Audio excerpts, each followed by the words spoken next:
자동응답 달팽이 스티커. 도모노미는 초등학교 4학년이다. 아빠를 조르고 졸라 얼마 전에 가까스로 휴대전화를 갖게 되었다. 예전에는 휴대전화를 갖고 있는 친구들이 부러워서 견딜 수가 없었다. 친구들이랑 문자를 주고받는 것도 부모님 몰래.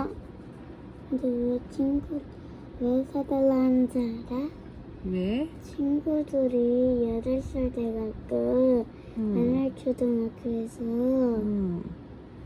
만나자 그래갖고 형부터 사대 갑자기 그리고 집 앞에 전화번호까지 알려달래. 그리고 이미 색연필 문구점에 가서 기다릴 건데 친구들이 다 앞에서 기다릴 건도 아닌데. 그렇구나. 부모님 몰래 자기 방에서 전화를 하는 것도 정말 근사해 보였다. 그래서 도모미는 계속 아빠를 졸랐다. 친구들은 다 있단 말이에요. 나만 없어서 따돌림을 당한다고요. 그리고 휴대전화가 있으면 편한 것도 많고 안전해요. 무슨 일이 생기면 바로 엄마 아빠한테 전화할 수도 있잖아요. 도모미는 조르고 매달린 보람으로 겨우 휴대전화를 손에 넣었다. 처음에는 하늘을 날 것처럼 기뻤다. 친구들과 번호를 주고받으러 다니면서 떠들기도 하고 다른 친구들의 험담이나 소문을 듣기도 했다. 아, 너무 좋은걸? 엄마랑 아빠 눈치 안 보고 친구랑 언제든 연락할 수 있다니. 이런 멋진 일이 또 있을까? 처음에는 그렇게 생각했다. 그런데 점점 휴대전화 때문에 힘들어지기 시작했다. 친구들한테 걸려온 전화는 반드시 받아야 하고 문자는 곧바로 답장하지 않으면 안 된다. 답장을 늦게 하거나 안 하면 바로 따돌림을 당할 것 같았다. 게다가 자기가 없는 곳에서 친구들이 자기 험담을 하고 있을지도 모른다는 불안감에 사로잡혔다. 그도 그럴 것이 아주 사이가 좋은 친구끼리도 상대편이 없으면 걔 아주 신났어. 웃기지 않냐? 라든가 걔 친구 노릇하기 엄청 피곤하다니까 라며 험담을 늘어놓기 때문이다. 그런 문자나 전화를 주고받는 것이 도모미는 엄마, 끔찍이도 싫었다. 있잖아. 이따가는 조그만 거 사주지 마. 조그만 거는 난 8살 되면 내가 손이 어떠만 해주는데 아니 친구들 보고 막 울릴 것 같아. 어쩌면 누가 나 없는 곳에서 내 흉을 보고 있을지도 몰라. 도모미는 점점 조심성이 많아지고 상대편이 기분 상하지 않도록 친구들의 표정과 마음을 살피게 되었다.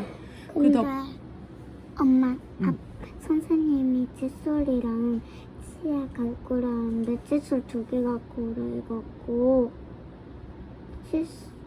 칫솔이랑 각을 칫솔 갖고 오래? 응. 칫솔 2개. 그거 지금 말하지 않았잖아. 그 덕분에 친구들에게 도모미한테는 얘기하기가 편해 라는 평판을 얻었고 자기에게 고민을 털어놓는 친구들이 늘어났다.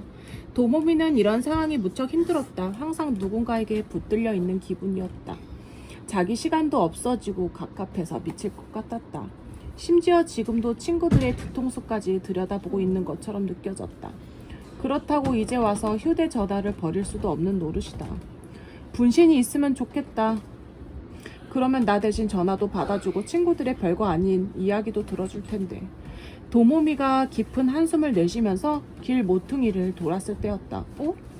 도모미는 고개를 가웃거렸다. 늘 다니던 길로 걸어왔는데 한 번도 본 적 없는 동네 풍경이 눈앞에 펼쳐져 있었다. 여기 어디지? 놀라서 휴대전화로 현재 위치를 확인해 보았다. 휴대전화 화면에 지도는 나왔지만 동네 이름이나 주소는 뜨지 않았다. 대신 처음 보는 마크가 빨갛게 깜빡깜빡했다. 이게 뭐지? 고양이 그림 같기도 하고 마크가 찍힌 장소는 도모미가 있는 곳과 가까웠다. 왠지 신경이 쓰여서 잠깐 가보기로 했다. 휴대전화 지도를 따라 도모미는 어두운 샛길로 들어섰다. 골목 안에는 과자 가게가 있었다. 오래되어 보이는 과자 가게였지만 가슴이 두근거릴 정도로 탐나는 과자와 작은 장난감들이 가게 앞에 주르르 놓여 있었다. 도모미는 보자마자 과자들에 사로잡혔다. 엄마한테 이상해서 냄새가 나는데? 더 자세히 보려고 가게 안으로 들어갔다. 그때 가게 안에서 웬 여자가 나왔다. 꽤 뚱뚱했고 고개를 들어 한참 올려다 봐야 할 만큼 키가 컸다. 머리카락은 눈처럼 하얗고 얼굴은 복스럽고 젊었다. 옛날 동전 무늬가 그려진 붉으스름한 기모노를 입고 머리에는 유리구슬이 달린 비녀를 여러 개 꽂고 있었다. 어쨌든 아주 기묘한 분위기가 흐르는 아주머니였다. 아주머니가 빈 구두 섰다. 어서 오십시오. 전천당의 주인 베니코입니다. 행운의 손님 원하시는 것이 무엇인가요? 말씀만 하시면 어떤 물건이든 찾아드리겠습니다. 말씀 너무 무섭게만. 너무 엄마 말좀 주세요. 뭐든지 다요? 그럼요. 손님의 소원을 들어드릴 수 있는 거라면 뭐든 찾아드리지요. 그것이 전천당의 판매 원칙이옵니다. 자, 무엇이든 말씀해 보십시오. 아주머니는 사극 속 주인공 같은 말투였다.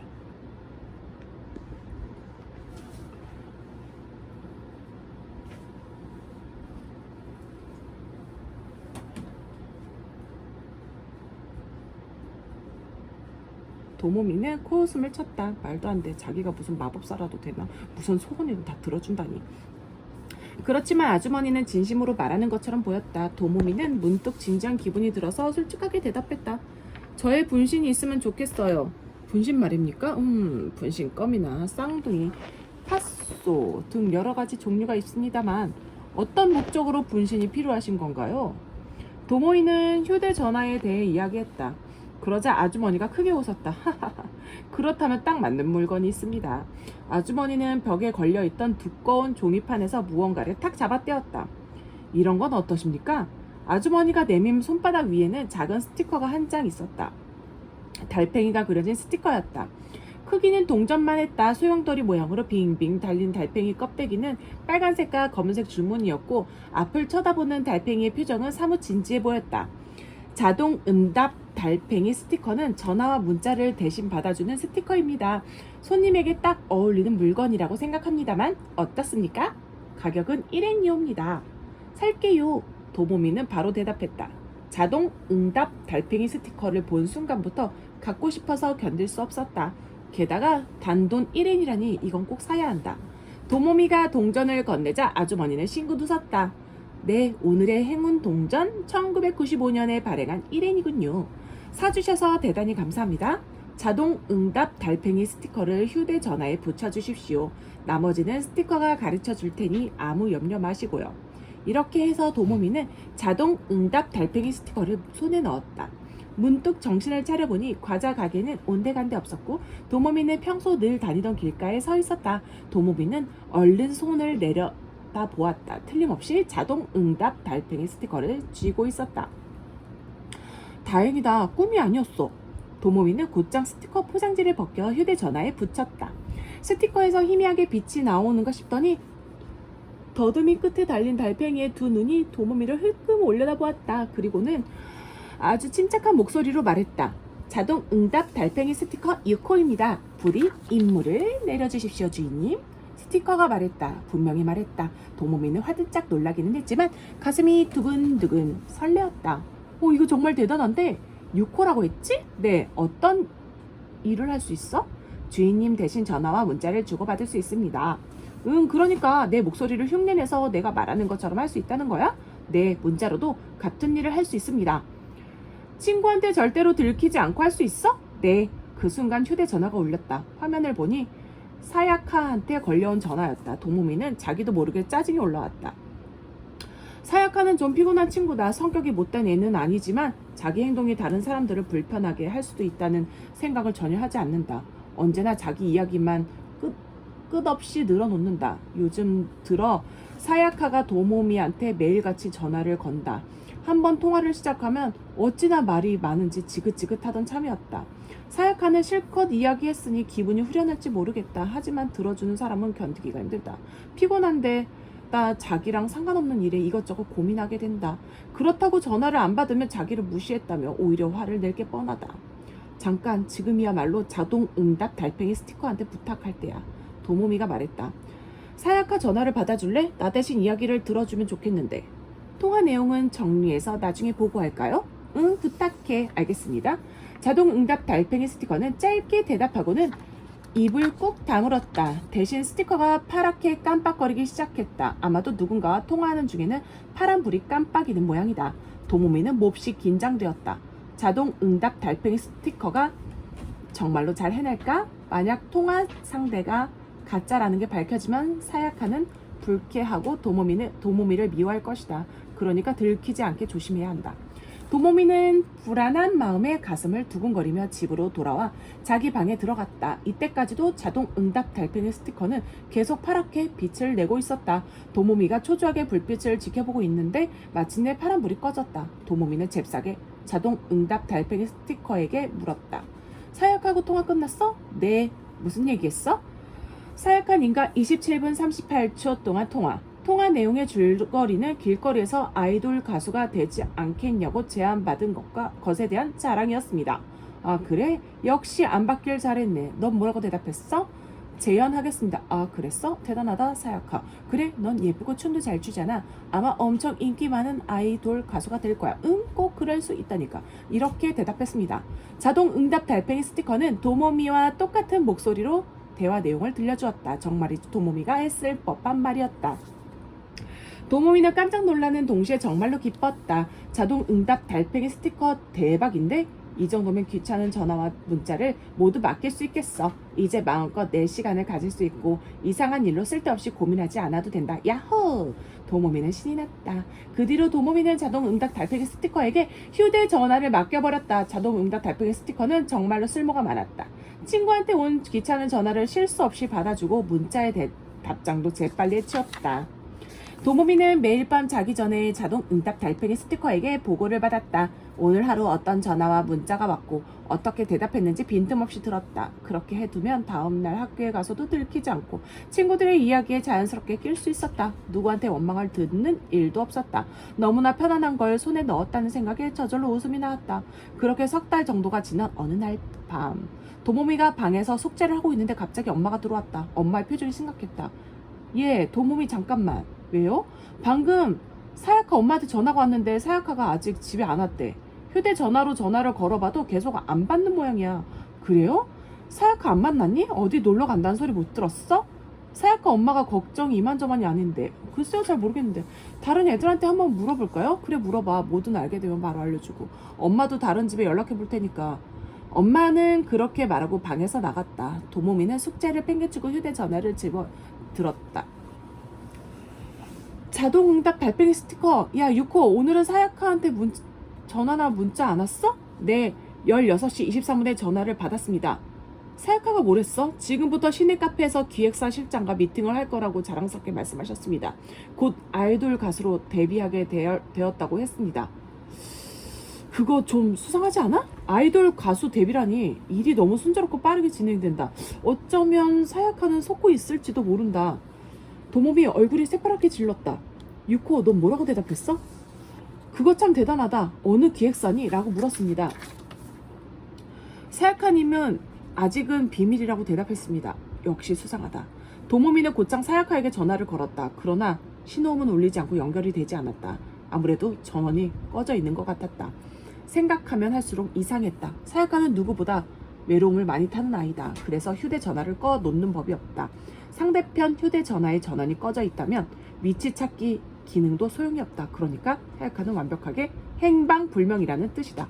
도모미는 덜컥 겁이 났다. 사야카한테 무슨 일이 생겼으면 어떡하지? 귀찮긴 했지만 그래도 사야카는 내 친구인데 이럴 줄 알았으면 자동 응답 달팽이 스티커한테 대답 같은 거 부탁하지 말 걸 그랬어. 도모미는 울음이 터지려는 걸 간신히 참으며 자동 응답 달팽이 스티커에게 물었다. 사야카가 어디 있는지 몰라? 아 맞다, 혹시 발신자 위치 추적 같은 거 못해? 할 수 있습니다. 그렇지만 그 기능을 쓰면 저는 없어져 버립니다. 뭐라고? 제 임무는 전화와 문자에 응답하는 것입니다. 그 밖에 작업을 하면 과열되어 사라집니다. 그래도 괜찮으시겠습니까? 말하자면 자동 응답 달팽이 스티커를 2번 다시 쓸 수 없다는 뜻이다. 순간 도모미는 멈칫했다. 이렇게 편리한 물건이 없어져 버린다니. 어쩌면 사건이나 사고가 아닐지도 모른다. 사야카는 그냥 어디서 놀고 있는 것일지도 모른다. 하지만 도모미는 곧 결심했다. 그래도 괜찮아. 사야카를 찾아줘. 부탁이야. 알겠습니다. 조금 기다려 주십시오. 도모미가 숨죽이고 지켜보는 사이에 자동 응답 달팽이 스티커는 노란색 빛을 내면서 깜빡거렸다. 그 빛이 점점 강해지더니 빨간색으로 바뀌었다. 그때 자동 응답 달팽이 스티커가 큰 소리로 말했다. 사역하님의 위치를 찾았습니다. 정말? 네. 송화거리 5번지 외곽의 송화초등학교. 현재 이 학교는 폐교 상태입니다. 그런 곳에 왜? 사약하님의 휴대전화 장치에 접근해 잠시 주변의 대화를 들었습니다. 사약하님은 지금 혼자가 아닙니다. 적어도 어른 2명이 옆에 있습니다. 아마도 사약하님의 부모님께 돈을 받아낼 작정인 것 같습니다. 그렇다면 유괴야. 유괴당한 거야. 얼른 엄마한테 알려드려야 해. 고마워 유코. 도모미는 허겁지겁 방에서 뛰어나갔다. 남겨진 휴대전화 위에서 자동응답 달팽이 스티커가 나지막히 말했습니다. 이것으로 임무를 완료했습니다. 자동응답 달팽이 스티커는 픽 하는 작은 소리와 함께 흔적도 없이 사라져버렸다. 다음날 도모미는 학교를 향하면서 한숨을 쉬었다. 어젯밤 위치 추적을 한 뒤로 한바탕 소동이 벌어졌다. 엄마, 이상한 어른들이 사약가를 송화초등학교로 데려가는 걸 봤다는 친구가 있대요. 도모미가 엄마한테 말하자 엄마는 바로 그 사실을 경찰에 알렸다. 그리고 밤 10시쯤 송화초등학교로 달려간 경찰관이 유괴범 2명을 체포했고 사약가는 무사히 구출되었다. 아침이 되어 그 뉴스를 들은 도모미는 정말로 한시름 놓았다. 그렇지만 자동응답 달팽이 스티커를 잃은 것은 아무래도 괴로웠다. 이제 다시 귀찮은 전화 문자를 직접 받아야 하는구나. 이때 휴대전화가 울렸다. 화면을 보니 가오리였다. 틀림없이 어젯밤 사약하 사건에 대해 떠들고 싶어서일 것이다. 진짜 짜증나. 어차피 학교에서 볼 텐데. 도모미는 우울한 기분으로 전화를 받으려다가 갑자기 손을 멈추었다. 그리고 휴대전화 전원을 끄고 가방 안에 던져 넣었다. 한동안 휴대전화는 잊어버리자. 싫으면서도 억지로 쓸 바에야 차라리 쓰지 않는 편이 낫지. 친구들한테는 미안 고장났어 아빠가 새로 안 사주신대 라고 둘러댈 참이다. 그래 지금 나한테는 필요 없는 걸 뭐. 도모미는 한결 개운해진 마음으로 발걸음도 가볍게 학교로 향했다.